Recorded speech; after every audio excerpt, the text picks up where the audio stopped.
আমি ক্যারাতে শিখি নিজেকে রক্ষা করার জন্য। যদি কেউ রাস্তাঘাটে আমাকে কেউ মানে আক্রমণ করে, আমি তাদের হাত থেকে নিজেকে রক্ষা করতে পারবো আমি নিজে। ট্রেনিংটা করতেছি যে মানে নিজেকে আত্মরক্ষা করার জন্য।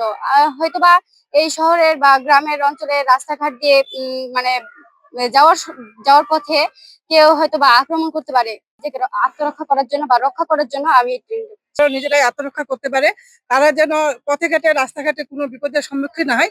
এটা ওরা নিজেদের পড়ার পাশাপাশি এটা করবে, এবং তারাই শিখবে না, তারা তাদের যে সহপাঠী আছে তাদেরকেও শিক্ষা দেবে, এবং তাদের যে প্রতিবেশীরা আছে নারীরা বিশেষ করে তাদেরকে হচ্ছে যে এই বিষয়ে তারা হচ্ছে যে আত্মরক্ষামূলক প্রশিক্ষণ তারা আবার শিখাবে।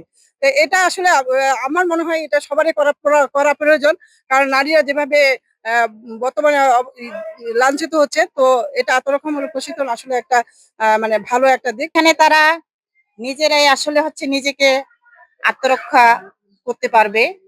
তার পাশাপাশি তারা নিজেরাই হচ্ছে যে নিজেদের মধ্যে সাহস তাদের তৈরি হচ্ছে, তাদের হচ্ছে জড়তা যে হচ্ছে সেই জড়তা মোচন হচ্ছে। এটি মেয়েদের জন্য একটি গুরুত্বপূর্ণ প্রশিক্ষণ, তাদের চলার ক্ষেত্রে এটি একটি গুরুত্বপূর্ণ ভূমিকা রাখবে। এবং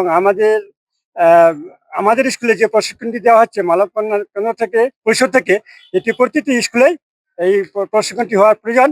এবং এই মেয়েদের জন্য আত্মরক্ষার জন্য এটি তাদের স্কুলে প্লাস কলেজে এবং ভবিষ্যৎ জীবনেও তাদের কাজে লাগবে।